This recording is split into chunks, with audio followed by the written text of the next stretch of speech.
regardless of how you do this job, you're important and valued. Regardless of if she leaves you tomorrow, you're important and valued. Regardless if XYZ happens. And so these people who are, it's so, I need the tattoos to fit in. I need the tobacco and the vaping.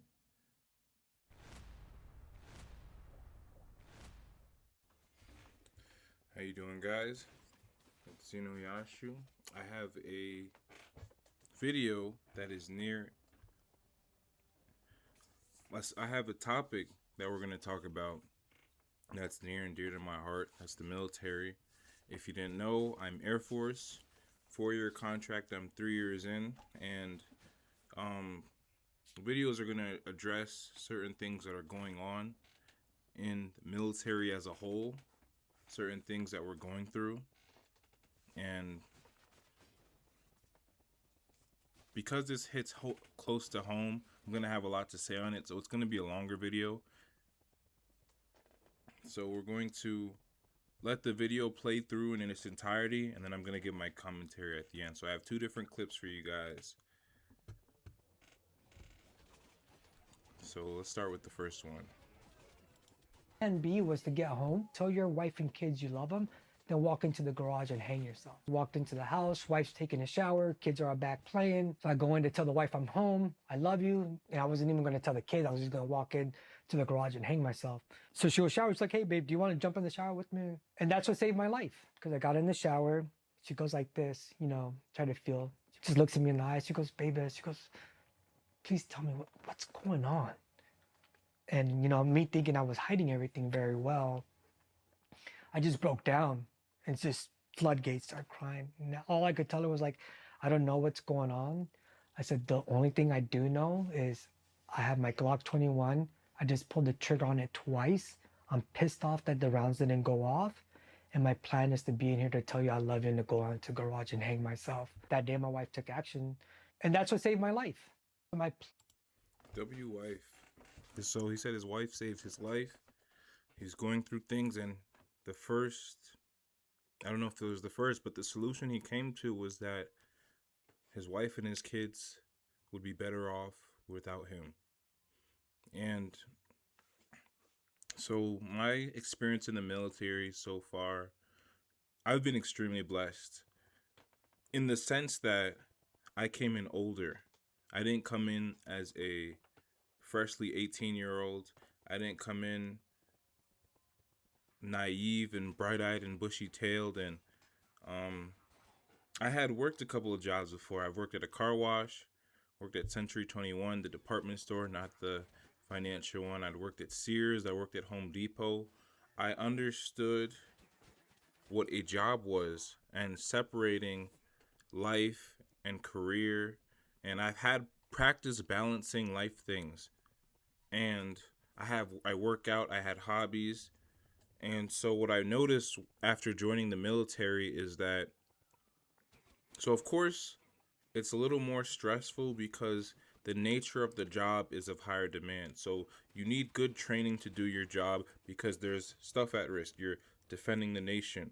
So regardless of whether you're serving food to the troops, or you're flying a helicopter, or you're piloting a drone, or you're fixing the helicopter that's going to be flown, or you're working cyber communications, there's different vehicle maintenance. All of it is, the jobs are netting together for the bigger purpose of the mission to defend the country. And my background in having a job, I am able to dissociate my performance at work from who I am as a person. My personal worth isn't affected by how well I do at the job. And I learned that I've been noticing that there's a lot of problems with people conflating the two. So like I said, I came in 2023, and 3 years ago, 27. So I came in at 24 after working multiple jobs, working out, continually working on myself and understanding myself. And I know how to separate friends from acquaintances and coworkers, and hey, we work together, versus, oh, this is my friend, we have similar values, I value your opinion and your input in my life. And what I noticed is that these freshly 18-year-olds come in, So you could talk about how like so first it starts. There's a whole process. You do your ASVAB. You have to be fit enough to join. After you join, you go to boot camp. I remember on the tablet it said Air Force indoctrination. So they're literally indoctrinating you so that you can be useful to them. Which any job would, you have your on the job training, but this is literally indoctrination for you to operate a certain way in a lifestyle so that you can get the job done. So after you have your boot camp, you have your tech school, which you have your own individual job, and it teaches you how to do that job. And after your tech school, you have your duty station. And at your duty station, it's where you're gonna the job that you were selected and were taught at tech school, you're not gonna execute it in the field.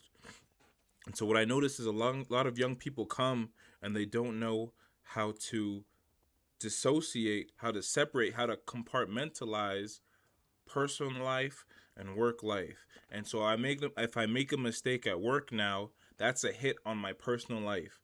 I don't have value because I don't perform well at work. And while it sounds extreme and it sounds very very ludicrous even, oh, why you didn't perform well at work, what that shouldn't really matter. You should understand that you still have worth as a person even if you don't do well at work. So, like I said, being an older person, having life experience and wisdom has helped me and protected me. In that boot camp, when they're shouting at you, they usually only shout at you when you do something wrong. When they're shouting at you, you know not to take it personal. If you're a gamer, don't take it personal.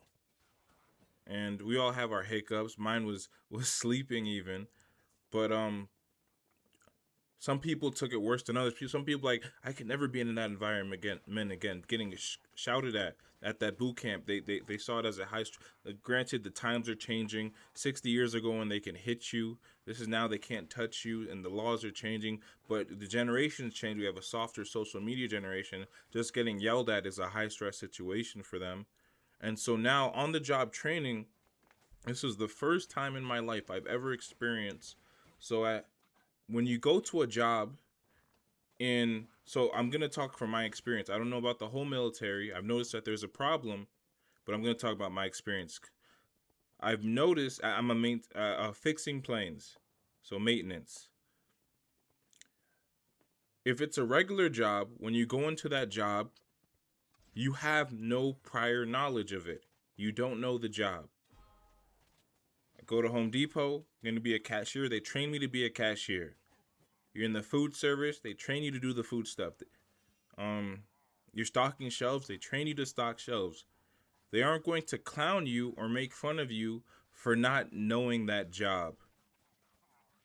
In the military, I experienced the opposite. So what I saw, and so me being 24, I'm older than most of the people there. So you come in for you got boot camp. You made friends. You guys go your own separate ways because of the job. And in tech school, you meet people who have similar jobs to you, the exact same job as you, and you guys click and you're learning together. Think of a college setting, think of a high school setting in a classroom learning similar things, and then you all go to your different bases to go do that job. And now, so you have your 3 level, your 5 level, and your 7 level. Your 3 level, you have no knowledge. Your job is to get experience and learn the job. And you get tool because you can't offer anything. You don't have any knowledge to offer. You get the tools. You provide tools to those who know the job, and you soak up. You're the sponge, and you soak up as much knowledge as possible. And you have your 5 level. Your 5 level, they've been around. They're comfortable enough to do the job by themselves, and now they're able to lead jobs by themselves, and they're doing this is maintenance. You can relate it to the trades.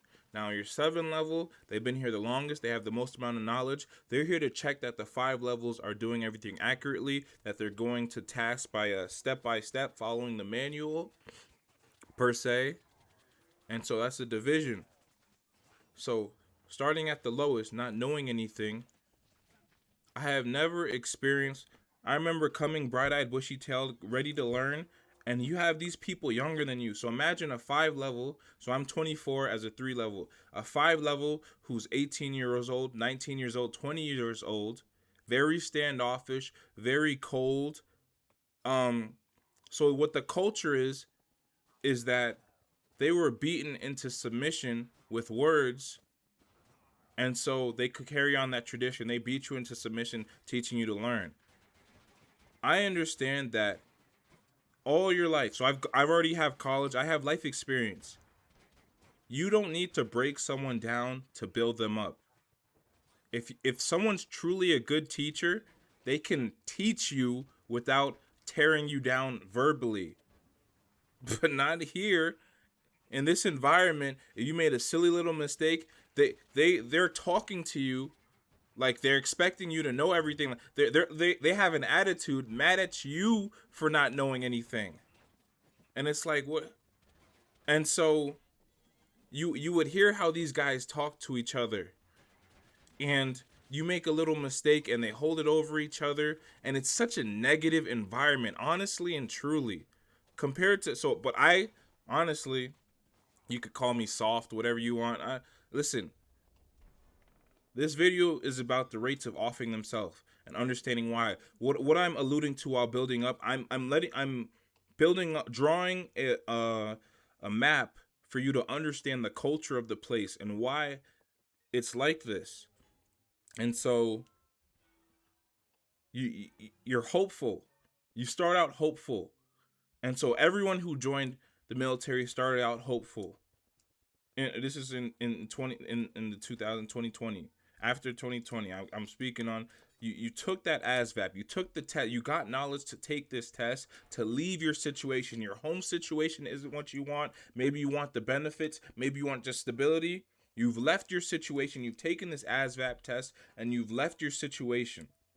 And then you got fit enough to join. And after you're fit enough to join, you join boot camp. Ours was 7 weeks. It could be longer for other military branches.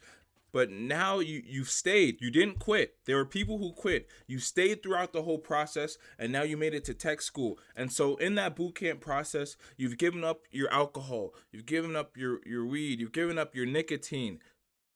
Now you're putting on more muscle, losing weight, gaining weight. You're getting fitness, and you're changing for the better. That makes you very hopeful.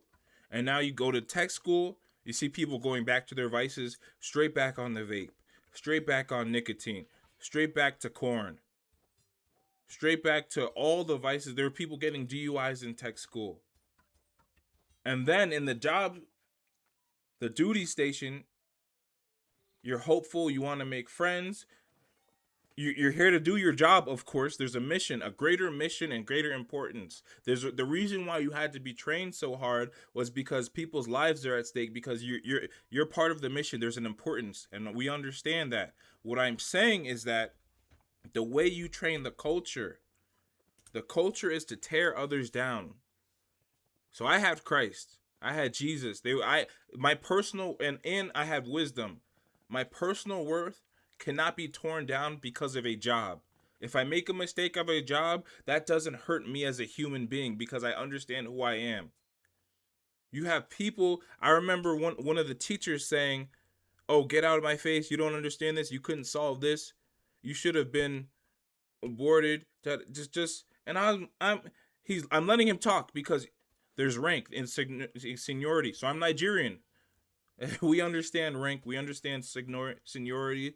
There's a level of respect you have to give people, time and place, and I understand that. My background being Nigerian helps, but in the back of my head, I'm thinking, is this how you're talking? Should have aborted yourself. Should have there's essentially no line in the verbal abuse, and I came in at a time you can't. People joke about taking your top off and hitting each other. Being that I'm a big dude, people wouldn't verbally abuse me. Everyone gets cracked on, but but what I'm seeing, what I'm witnessing, sometimes you have to just be quiet and listen. When you're not comfortable in a certain environment, the best thing you can do is observe and assess. And I can see that these people hate their lives. Honestly and truly, they hate going to. So being under contract is different. You live at work. So imagine this. You, I'm from New York. You fly out to a state that you've never heard of. You have no family out there. You have no friends out there. The job life is treating you terrible. You have to go to this dorm, be lonely, and then go and do it again at a job you hate. And then that's the pattern every day. You can see how people can get to an extreme mindset of saying the world is better off without me. And they've come to that conclusion because of the treatment they have at work. And that's the culture. And more into that. But the culture is I'll tear you down and then I'll build you back up. And these guys, like I said, if you're a good teacher, you can teach someone without tearing them down. You learn y equals mx plus b, a squared plus b squared equals c. I used to be a math major, so I like math. You teach me how to write. You don't have to. College professors aren't tearing people down. Higher education, high school. So what I'm getting at is that you can teach someone to do a job without verbally abusing them. And then these guys think it's mandatory. And then the response that you'll always hear is someone did it to me, so I have to do it to you. And I think that's the biggest level of weakness. The biggest form. I think strength is someone was mean to me, so I can go and be nice to the next person. I've received verbal abuse, so I'm not going to do it to you because I understand how it makes me feel. I understand that I can teach you without breaking you down. And so it's kind of like a Stockholm syndrome. And oh, that's how the way things used to be. And it's so sad, honestly. And so I was 24 years old when I come in. I'm 27 now. And these young kids don't know they don't know the balance between work friends and associates and wanting to fit in. And I want to fit in, so I'm going to start vaping. I want to fit in, so I'm going to get as many tattoos as possible. I want to fit in, so I want to get a motorcycle. I want to fit in. And then, oh my goodness, I want love. Remember, my family, if I'm from New York, or I'm from California, from Texas, I'm in a state I've never heard of. I'm in Wisconsin. I'm in Oregon. I'm now in Korea. My family's gone. My friends are gone. My support system's gone. I feel lonely now. So now you're the fittest you've ever been. Testosterone's flowing more than the average person for men and for women. Now you're out making bad decisions, sleeping around, getting STDs. Some people will jump right into You've heard of the the Marine marrying the stripper, a military member marrying the stripper because they're lonely, wanting some type of affection. I'll take the affection of a dancer because I'm not getting any affection at all. And then I go to work and work is hard. And then the divorce rate's so high, and raising another man's kids, not knowing that your own kids, DNA tests, getting divorced for all your stuff. You can understand how this is stewing into a big part of the mindset, I don't matter. And so at the job, if I make a mistake at the job, don't you know people's lives are at risk? What are you, an idiot? Your mom should have swallowed you. The world would be better off without you. And those joking comments, and maybe they're. I remember the instructors had said, "Oh, he had to emphasize that he's not joking." To say, just for teaching a certain subject, and so this is putting planes in the air. There's a level of importance, and so I'm reiterating this because yes, there's a level of importance for the job you're doing. Can you teach the job without tearing someone down? Yes. The answer is always yes. Anyone who fights that has a problem. If you cannot teach the job without, can you have fun? I'm a gamer. I'm all for having fun. Is there a time and place for everything? Yes. There's the level of importance of the duty. I understand right now is not a joking time. I understand we like to joke. We're being serious right now. It's as simple as saying that, as basic communication. And the culture is I believe Jesus is God. It's such a godless culture. God is my rock. He keeps me stable. He lets me know who I am. This is work and this is me. Work does not define who I am. But these young, impressionable kids don't know who they are yet, and they're trying to fit in. New tattoos. You don't poop where you eat. Sleeping with people in their in the job with them, making it awkward for themselves, just an uncomfortable environment, the alcohol dependency, turning to the bottle, the tattoos, sometimes lack of fitness, the music, the offing themselves jokes, the cursing. It's a whole pot stewing. So I want to say more. Let's hear the next clip, and then I'll explain a little more. Let me read one more. This Marine says, I'm super depressed, lonely, and feel That's the kind of majority hopeless of in them. general. He's I've heard not that alone. going to medical about it can really affect your career. One question we sometimes hear is, I've got a lot going on. I'm depressed. I'm anxious, and I know I need help, but I'm afraid that if I go and speak with somebody, if I go to medical, I've I'll heard get that pulled from before. employment, or it will somehow. I be want a injurious to my PCS, so I'm not career. going to tell Those are anyone about my fears, mental health. that keep us from actually getting help. What I would say to you is this: the Marine Corps, the Navy, two services of which I can speak over the last 20 or 30 years, we have gotten very wise to this. We know, I think better than we did 20 to 30 years ago, that Marines and sailors of every rank go through seasons of difficulty. Agreed. And even depression. You as Marines and sailors, you're People all in good general, at keeping it together. but even more so, there's a job to do. Doing your job every day and standing your duty and being in the fight. But if you're struggling with depression, right, for too long, or anxiety, it's kind of like a slow burn fuse. Eventually, you need to deal with that, or that fuse burns down, and it can come out in lots of ways. And our goal, our job, is certainly as chaplains, is to help you get perspective, find hope, get you back on your feet, and back. W. Chaplain. So I believe that Jesus is hope. Jesus is my hope. In this sad, sad world, I believe Jesus is my hope. He gives my life structure. He's kept me from myself. He's kept me from DUIs. He's kept me from pregnancy scares. He's kept me from STDs. He's kept me from turning towards the bottle and just hopelessness. He's the hope that I can face. I have the confidence to face tomorrow.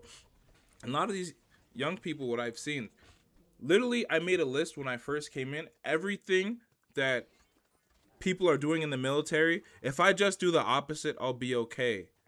The cursing, the perverse language. Do I joke around? Yes. But the F-bombs, if you count the number of times someone says Jesus effing Christ, I'm just like, oh my goodness. Yeah, it's you look at them and you understand why. And so these are really smart people.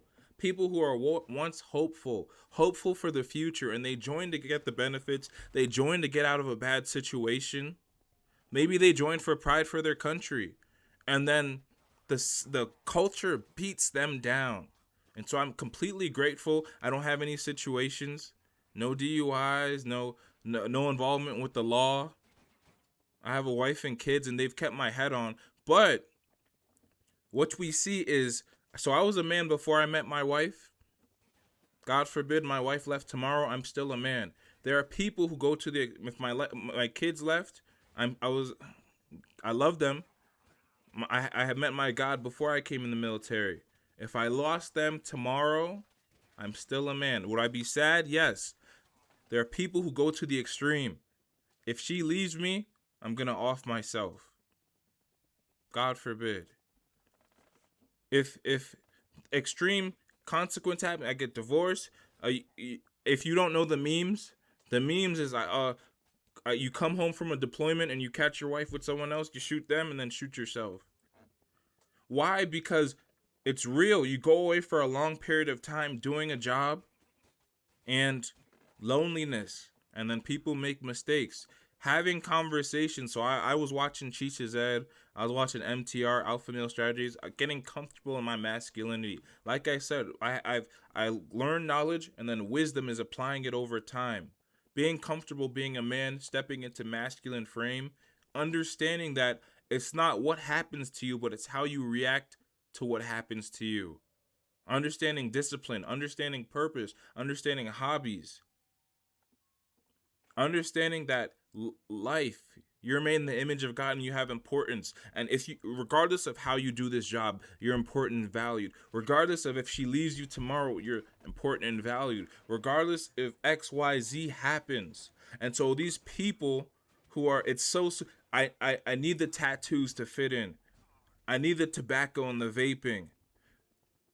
No boundaries with coworkers, wanting to fit in, being frivolous with money. I need to get more guns. I need to get a gaming PC. I need to get a motorcycle, not knowing how to save your money.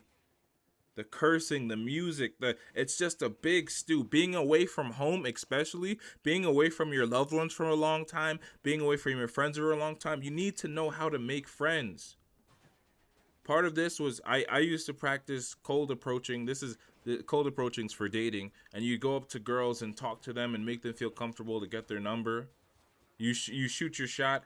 Does it miss? It misses a lot of the time. But being able to feel comfortable, and that's a life skill. Can you find friends who have common interests? A lot of these guys, I'm Air Force, super smart, super nerdy, don't want to socialize, don't know how to socialize, haven't been given the tools to socialize. I've been researching this before I joined. I had multiple jobs before. That's how I met my wife. And so the things you practice, the skills you cultivate over time, they haven't been given the skills or the tools to be successful. And now you end up choosing the wrong woman. You end up making bad decisions in desperation. You have a want for intimacy, and instead of doing it the right way, you have to be comfortable being by yourself. But we're still social creatures. Find people with hobbies that are the same. They're playing the same games as you. You like working out, I like working out. You like running, I like running. You like swimming, I like swimming. Find homies that like doing what you're doing. Get out your room. There's seasonal depression. There's times where your vitamin D's levels will be lower. You have to take more. I'm in a snowy place, and you got to take more vitamin D. Got to boost your mood. You get seasonal depression because it's darker for longer, and you have to know how to combat these things. And these young people who have joined, and they left a lot of them left broken homes, and they're coming and they don't know, they're trying to, they honestly took a step to doing something good, because I'm blessed. The Air Force has truly set me up for life. It set me, my wife, and my kids up for life. But we know how to, we're think of the long term. Like I said, I'm 27. Most of these kids 18, 19, 20, young, impressionable. They think this is life. And then people say it's even worse after you leave the military. I had a job before. I'm going to be fine getting a job after. This is going to help me get my degree, pay off debt. I'm going to be doing the same thing I was doing before, just on a different level, making more money, getting more degrees, more certificates, understanding the nature of the job market. These kids, the transition, they left high school, getting used to this now. They get used to this lifestyle, and then leaving this lifestyle, and they feel so lonely. They don't know how, like the Marine said, like the soldier said, don't know how to deal with this loneliness. And this is in real life too. The civilian life, military life, even more so, because it's more extreme. They take the extreme outs. How can you surround yourself with people you care about? And then if people talk to you a certain way, how do I let it bounce off me? How do I maneuver with what they say? And so I feel for this is making this my time. It's 12:38 right now. It's the day after Christmas. And this is the loneliest time of the year. It's the holiday season. Can you make friends during the holidays? Are you lonely? You're walking around the mall. Are you comfortable talking to people? We're in the social media generation. People are on their phones. If they're not behind a screen, they don't feel comfortable talking. Go out and talk to people in person. Walk around the mall. Go talk to random people. Make some homies. Get out and about. And, oh, my friends are states away in New York. My family's away. I don't have anybody. We all know that feeling. You're on the game playing till like 3 a.m. and then all the homies log off and you're like, what am I doing? And it's just loneliness. And then you end up, oh, I gotta go to this job in like 7 hours, and you're not making good life choices, and things pile up. You're not eating right. You gotta learn how to cook. You gotta learn how to give yourself nutrition. Get your veggies, get your meat, your nutrient dense meat, and your nutrient dense food. Get your fruits. A lot of them have bad diets. They've developed this lifestyle from a culture that isn't beneficial to them. And then the piling up of that lifestyle, the importance of the duties of the job, and then they don't prioritize themselves. And then when you don't prioritize yourself, you feel like, you know what? Another soldier's going to replace me. Life is better off without me. And they come to these extreme choices. And so hopefully you learned something from this video. Hopefully I'm saving somebody from making a bad decision. I'm Zenoyashu. Thank you for listening. Like, comment, subscribe. Tell me if I was wrong, right,